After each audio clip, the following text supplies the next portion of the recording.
Hey everybody, Josh Sigurdson of World Alternative Media here. We're joined again by author and economic analyst here at WAM, John Sneisen, and we are joined by the one and only Robert Kiyosaki, author of Rich Dad, Poor Dad, and a whole host of other books, and you've done incredible work over the years, and it's always good to talk with you again. So thank you for joining us. Oh, thank you. Thank you. Now, we've seen kind of the return of the collateralized debt obligations, the mortgage-backed securities. We're seeing reverse mortgages, all this kind of crazy stuff. Can you go into a bit about maybe why we should learn from history and kind of stay away from this kind of craziness? Well, throughout history, printed money has never worked. From the time of the Chinese in 600 AD, they started printing paper money, and the Romans debased the currency. And then the Weimar Republic, in the 1920s, printed money, which led to World War II, rise of Adolf Hitler, and death of about 25 million people. So then the United States tried it again in 1971 when Nixon took us off the gold standard. And every time they can't figure out how to make more money, they create derivatives of money. And so we're just doing it again. And it's not real money, it's fake money. So if I give a plug, my next book coming out is called Fake, just big fake. There's fake news, there's fake this, there's fake that. But there's also fake money, fake teachers. Our teachers are not, when it comes to money, I'm sure they're good people, but they really don't know what they're talking about when it comes to money. That was my poor dad, And then the last one is fake assets. And what we're talking about right now are fake assets, where they're, CD collateralized debt obligations, things like this. But it's not new. The whole thing is it's never ended nicely. There's this boom, there's euphoria. That's like if I gave you, $5 million each, you'd be very happy. But for a lot of people, it's like a hangover soon comes after that. And that's why most sports stars and lottery winners, they go bust. Yeah. And so the whole thing isn't money, it's that we don't know how to manage our money. So. Yeah, and we've seen this end badly before. We saw it in 2007, of course. Obviously, a lot of people lost a lot of money. You see investor confidence, but not exactly fundamental value. And that can cause, obviously, a lot of problems. Not to say, every real estate market is going to go bust, but obviously there are a lot of real estate markets right now that obviously don't look good, mainly, Vancouver, Toronto, Seattle, for example. Where do you think are the best places at this moment to buy and the worst places to buy? What, real estate? Yeah. I'm not buying anything right now. I'm selling. I generally don't sell. Yeah. And so it kind of hurts me to sell. Yeah. But I know it's a bubble because the properties, we bought about 1,600 units about 3 years ago. And already these private equity and hedge fund guys are offering us 3 times more than we paid for it in just 2 years. Mm-hmm. So for me to get my ROI, by cash flowing it out of rent, it ain't going to happen. So if some idiot's knocking on your door to give you 3 times what you paid for it, you got to sell, and I hate selling. I like, like Warren Buffett, how long do you hold a stock? He holds it forever. I hold gold and silver forever, and I hold real estate forever. But now with all these people offering us so much money, it's ridiculous. But as you know, you never sell your best properties. You sell all the stuff that you're kind of hoping to get rid of anyway.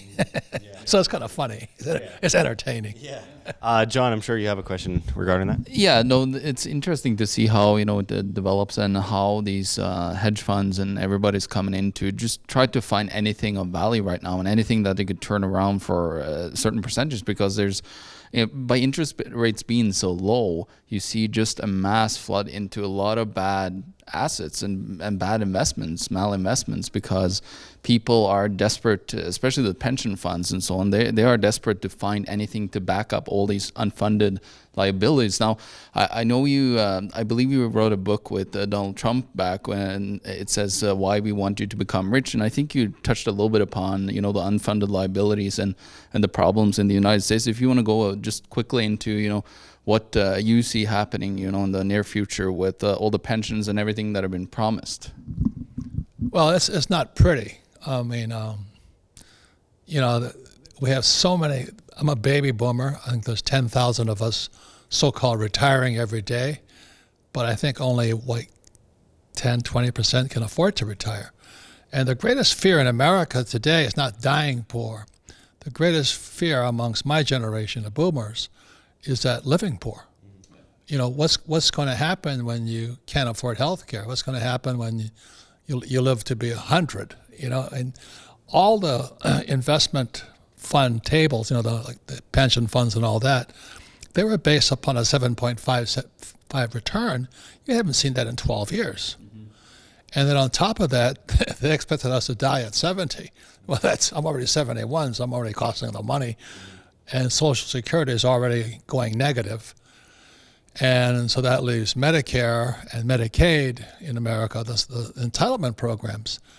But what most Americans don't know is that, you know, this grandstanding right now between our senators and congressmen and our president, the fact is, you know, we're just in the red pill listening to talking about the amendments, but the fact is the Constitution, which is stronger than the amendments, the Constitution states that our leaders like Trump, the Senate, and the Congress can only control 35% of the budget. The rest of the budget is controlled by entitlements. So as military defense goes up because of these protracted wars and because of entitlements, the Constitution is required to fund them. And we're broke.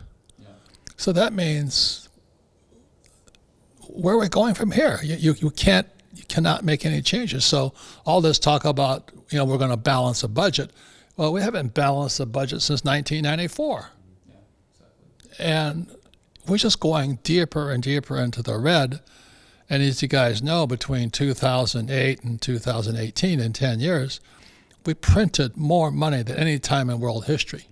And as I started this whole thing, anytime somebody prints fake money, be it the Germans or the Chinese or anybody, it's always ended badly.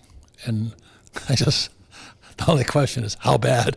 Yeah. Well, and just adding to that, talking about pensions, it's absolutely insane when you look at the studies and analysis based on today versus what it will turn into. Logistically, it has to hit about a $400 trillion shortfall by the year 2050. Now that is 400 trillion? 400 trillion. And US?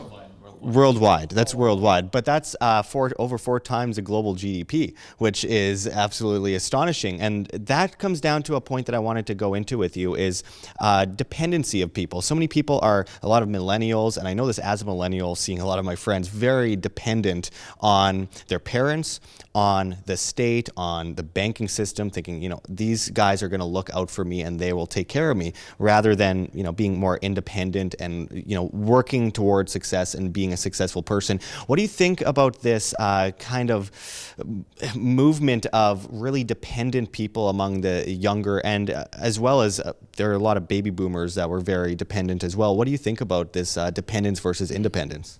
Well, it's all the perfect storm. Mm-hmm. You know, I wrote a book, I forgot the name of the book already, but it was that it all come to a head in 2016.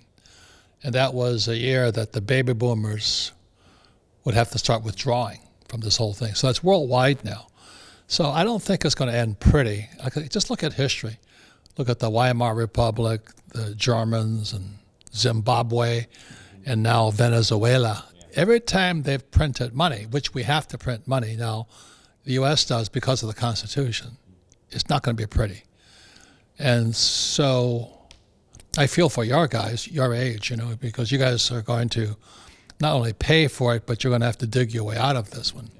Yeah, it's one of those things where us as individuals, younger people need to, instead of looking towards pensions, actually look towards assets and look at ways to protect their wealth. And that's another thing I wanted to go into with you is the solutions, because we could talk about problems all day, but there are solutions out there. And I've heard you talk about it several times. I see those Lear commercials on Fox News all the time where you're talking about gold and silver. And I would like to hear your thoughts on the current gold markets and why you think gold and silver stand out above, obviously, the failure of the fiat system.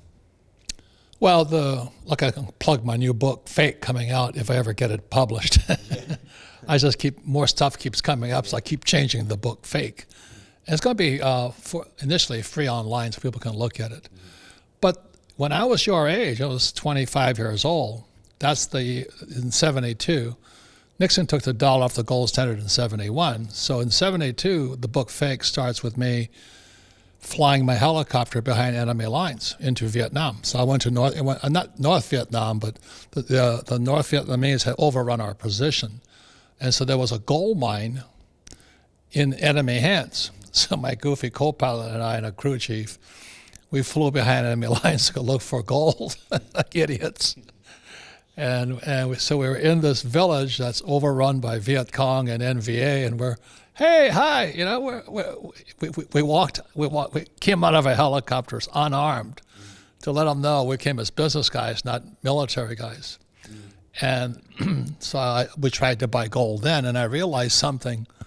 I'd never seen gold, because back in 72, it was illegal for Americans to own gold.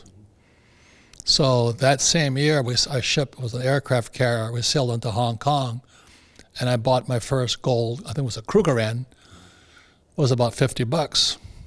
Well, today that same Krugerrand's worth $1,500, and the dollar's worth nothing. So what I always say to young people, you know, is you want to buy what's real money, and gold and silver are God's money. And what I mean by God's money is this. Is that gold and silver were here when the earth was created. You know, the gold, I believe, is atomic number 79, silver is 47. Gold and silver will be here when the cockroaches are dead. You know, and gold and silver will be here long after the dollar and the Canadian dollar and the looney's gone and all this. So I've just been buying gold and silver every chance I got since I was your age. And now I have now it's a big problem called storage, and I don't keep anything in banks. You know, I mean, I've had to fly my gold and silver to what I say safe countries.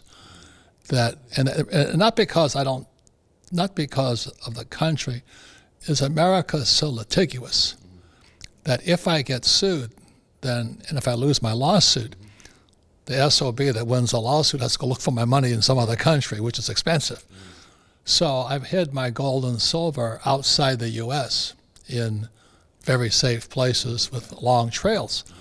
But that's because it'll still be here when the cockroaches are dead. You know, so, and the more they print money, which they probably will, the more valuable gold and silver gets. It's not that gold and silver goes up in price. It's the value in my country of the dollar going up and down. So if the dollar goes up, price of gold comes down. Dollar comes down, gold goes up.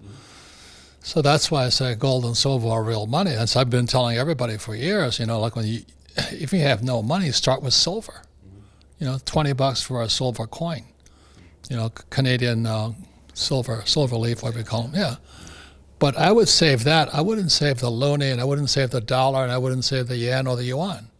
So to me, that makes more sense. What good is keeping a whole bunch of paper under your mattress when all you can use it for is, you know, fire fodder and wallpaper, as they've seen in the past? And, you know, it's not such a bad problem to have to not know where to store all your gold. That's a good problem to have, but all the same, it is a very real problem. John, do you got a question in regards to that? Well, just looking at where we are today in the world economy and where we're going, you know, I've been heavily studying everything that has been happening throughout hyperinflations, or you call them devaluations, or whatever they do. And it seems it just comes to a breaking point usually where people suddenly are at the point where they almost can't even manage to feed themselves because inflation has gotten so high, and they got a whole bunch of loans. Like I see this in Norway and all the socialist countries. I'm from Norway originally, and I see where the high tax countries are the ones that have the most and the heaviest private debt. And people are getting hit from both sides there, and we're seeing that in Canada and other places. So I think people are going to get squeezed to a point where there's a point of no return, where I see a lot of times throughout history where people just said enough is enough. I can't afford any living anymore with this fake currency. So people start to stand up. So do you see, like, I know, you know, been talking about this forever, but do you see like kind of like movements around the world, like where people actually are starting to get fed up with the system and want, to get out of it. And I think that's when we're going to see the real, momentum picking up very fast. That's a good point, because I'm observing the mass migrations. It's like the Serengeti where the wildebeest are running.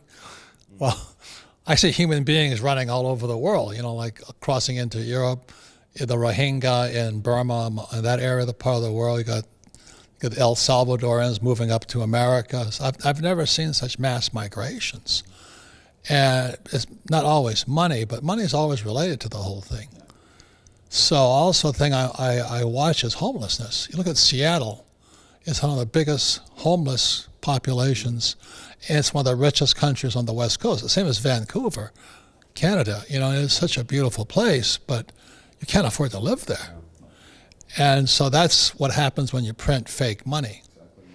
And so I watch that and I go, what's going to happen to, everybody's upset with Trump for separating the babies from the adults at the border and all that.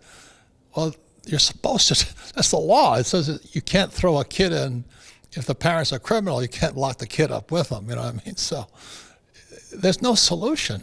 Everything looks so bad with social media, nothing's going to get fixed. Yeah. And so that's why God's money, gold and silver, like him. Yeah, you got to see kind of a monetary revolution to change the tides, and I think it seems like something's happening soon. Now, we've all been I assume all of us have been hurt significantly in the cryptocurrency markets in recent months, but that's not to say that obviously the blockchain technology, when decentralized, has a lot of great potential going forward. Obviously, it's just in its infancy.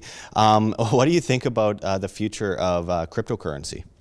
Well, in my book, Fake, I wrote, today there's three types. There's been different types of money through different times of years, centuries. Like cattle was one of the original money. That's why it's called collateral, when they that, and they have in kind, which was kinder. That if you stored your cattle with a lender, they got the kinder, in kind. They got the babies. That's called interest today. So it's been going on for a long time. So the three types of money today are, God's money, gold and silver. Then you have government money, which is fiat currency, the dollar, the loonie, the yen, the yuan. And then you have people's money, which is crypto. And it's really blockchain.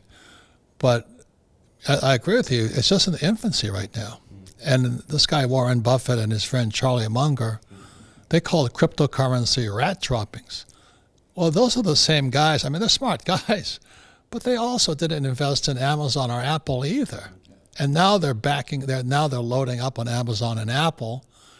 So they're calling crypto rat droppings. At the same time, Singapore, which is a very sophisticated, well-run island nation, they have Bitcoin bonds and all this stuff by the government. So I think when I look at crypto, I've got to be talking to the people that know what they're talking about, not a bunch of old guys like me. That's a waste of time.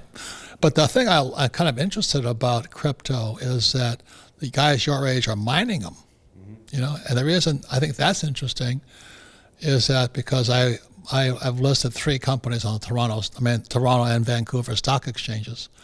And I was a miner. I started a silver mine, a gold mine, and now your generation is starting Bitcoin mines or crypto mines, and it's going to alter the world forever, in a few years. Yeah.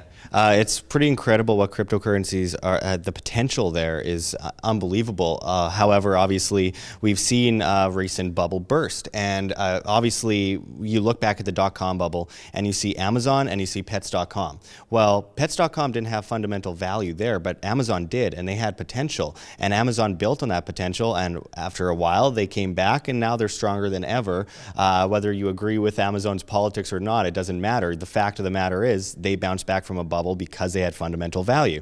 There's a lot of cryptocurrencies at the same time that have no fundamental value and they're ridiculous to invest in. Just, you know, they're scams.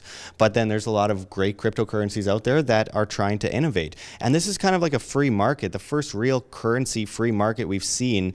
And obviously we're going to see the government attempt to manipulate the markets, much like they have, or the banks, especially with Deutsche Bank attempting to manipulate the gold and silver value and so on. But what do you think is going to end this whole kind of system as we see Deutsche Bank laying off 10,000 employees and being downgraded by the S&P, and we're seeing all these other banks, their cash to deposit ratio is atrocious.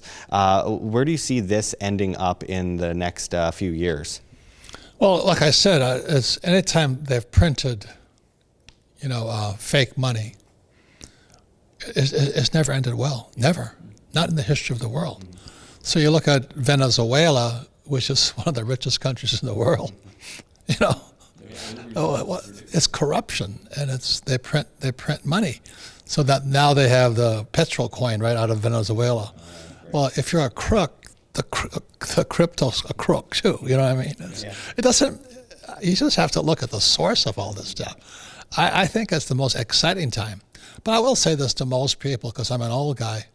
You know, having started 2 mines myself, one silver, one gold, one in Argentina, one in China. It's a lot cheaper to buy gold and silver. You know, I didn't have to raise $27 million and then have the Chinese government steal my mine. You know what I mean? It's like, I could have just bought gold and silver with $27 million, probably worth $50 million today, you know? So I like to keep things simple and not think too much. That's why I like God's money, gold, 79, silver, atomic number, 47. It'll be here when the cockroaches are dead. That's all I think about. Okay. Absolutely. And just finishing it off, of course. No ETFs. I don't trust anything. Yeah, no paper, gold and silver, you know. Okay. And a very good point to make as we wrap it up. And of course, gold and silver are wealth insurance. So if people are looking at it as a quick investment to make money fast, that's stupid, and you shouldn't do that. You should actually look into why gold and silver have been valuable for so long. Right. I don't ever sell gold and silver. I just, every year, every month, I acquire more. And it got to be a big problem because I had to ship it to other countries because I didn't want somebody coming stealing it from me. And I don't keep them in banks. But I never sell. And that drives people crazy. And they go, well, how do you not sell if you buy this stuff? I said, well, I use fiat currency to make money. And I use debt. I borrow to buy assets. And they go, well, how do you do that? I said, education. You got to practice, you know. I play Monopoly every single day. But I use fake money to play Monopoly, and with Monopoly, I buy real money, which is gold and silver. And don't forget cash flow. And obviously, as we end this off, we are at the Red Pill Expo in Spokane, Washington at the moment. And I just wanted you to finish it off, Mr. Kiyosaki, by talking about what brought you to the Red Pill Expo and your work with Mr. G. Edward Griffin.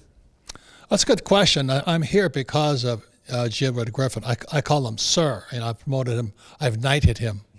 But he looks like a knight, doesn't he? He's a very elegant man, and it was his book, The Creature from Jekyll Island, which was one of the pieces of the puzzle that kind of, I said, how in the world are these guys manipulating the entire global monetary system?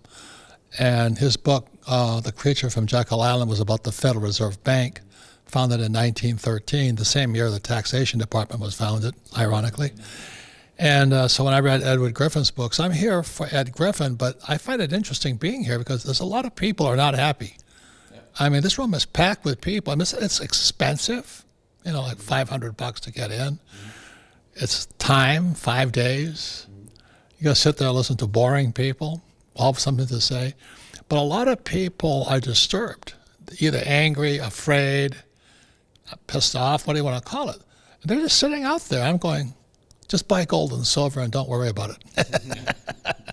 Very optimistic guy. I appreciate you talking with us today, and we hope to talk with you again. Thank you very much. Oh, thank you. Yeah. Good luck to you guys. Thank you. Like what you see here, OUM, don't forget to check the links below. GoFundMe, Patreon. We can't do it without you. Any donation is very much appreciated, especially as we are so overwhelmingly demonetized and censored by YouTube as the ADL comes in and flags all of our content as hate speech. Also, check our Bitcoin address in the description as well as on the screen for you to scan if you please. And also find us at steemit.com at Josh Sigurdson, the future of social media, where you get paid in the upvote of your post in Steem, the cryptocurrency. But until next time, this is Josh Sigurdson signing out from World Alternative Media. Find the truth, be the change.